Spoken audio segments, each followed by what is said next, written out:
So we finally got a release date for the uncut version of M3GAN. Super excited about that. We also have plot details for I Am Legend 2.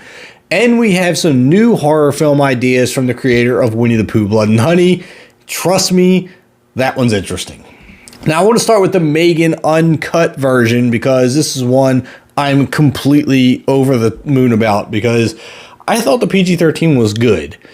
But I could tell there were scenes that were cut and chopped up to make it PG-13, so there's a lot missing out of that film.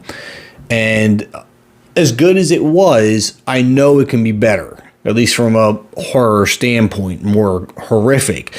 And that is what they say in the article here in Bloody Disgusting, which I am reading, says, be prepared for a gorier and more profanity-filled M3GAN.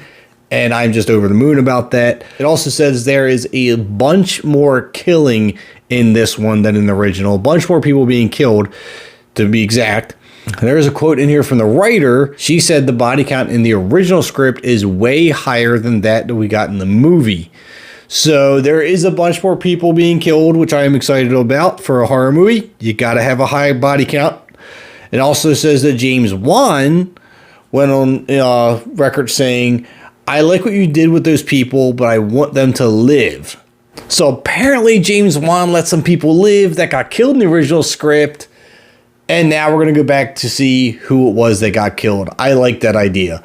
The writer finished off that same interview saying, I was merciless, but again, that's me. My humor is extremely dark. I like dark. I like merciless. This sounds like it's going to be fun. Now, the release date is February 24th. That means this week. We are getting it this week. I'm super, super excited. So I'll be looking for that both on Peacock and on Blu-ray. You can get it on either one. I'm just going to watch it on Peacock and check it out. I want to know what your thoughts are of both the original film. What did you think of it? Are you looking forward to the unrated version? Now, one more release date that I want to touch on that I did not mention on the introduction of this video was Disney's reboot of The Haunted Mansion. I always loved the original with Eddie Murphy. I thought that was a great film. My family and I watch it all the time around Halloween. At least I do. My kids watch it sometimes. It's hit or miss. Anyway, the reboot's coming. It looks interesting, and it says that it should be scheduled to hit theaters July 28th of 2023. Now, that has been a revised date. The original date was supposed to be August 11th of 2023. Now they're saying July 28th, 2023. Now, they didn't really mention why the release date was a little bit sooner. I mean, I'm perfectly fine with sooner. It's not a huge jump. I think it's about 2 weeks. So 2 weeks sooner than the original date. Keep an eye out for that. If you're interested in it, let me know. If not, let me know. Now let's touch on I Am Legend 2. We got some plot details. I don't think there's many people that didn't like I Am Legend. I mean, I thought it was great. I didn't read the book. I don't know anything other than what they gave us in the movie. The interesting part about this is there were two endings to the movie. The one that we got in the movie itself, and then there was the alternate ending. Now, the alternate ending, from my understanding, is the one that's more accurate to the book. Now, with that being said, this second movie is said to take place decades after the original. Not only is this supposed to take place decades after, but it's also supposed to take place following the alternate ending of the movie, not the one that we saw in the finished product. So if you've seen the alternate ending, you know what I'm talking about. You know where this is going to go. The original ending, Will Smith died. He sacrificed himself, let the woman and the girl go, took the hand grenade, ran into the group of zombified creatures, blew himself and all of them up. That's not the ending we're going to be working off of. The alternate ending is Will Smith gave the creature, the head creature, his girlfriend or wife or whoever it was, his mate, back. The creatures left. Will Smith left with the woman and the kid. They all went to the sanctuary, and that's where it left off. They didn't mention anything about the cure. They didn't take the blood, nothing like that. So if you haven't seen the alternate ending, look it up. It's pretty interesting. And then that's where we're picking up from. because they are going to try to stick more to the source material of the book this time around. I'm kind of wishing I read the book or knew anything more about the book, to be honest, because I don't. But, you know, I thought the original movie was great. I don't know how close to the source material that was. And personally, not having read the book, I don't think it really matters. I mean, it's a good movie. I enjoyed it. I'm sure I'm going to enjoy the second one. All right, time to talk about these new horror movie ideas that the creator from Winnie the Pooh, Blood and Honey has.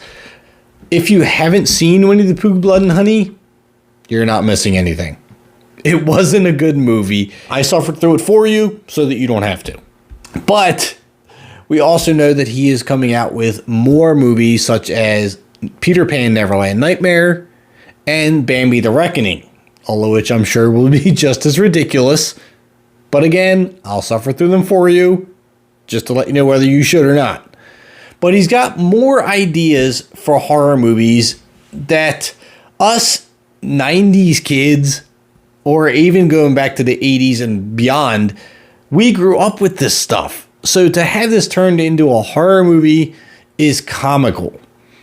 But for once, he might be onto something. But again, it depends on how you approach it. He's got two ideas. I want to go with the weirdest one first, and that is the Teletubbies. We all know the stigma behind the Teletubbies.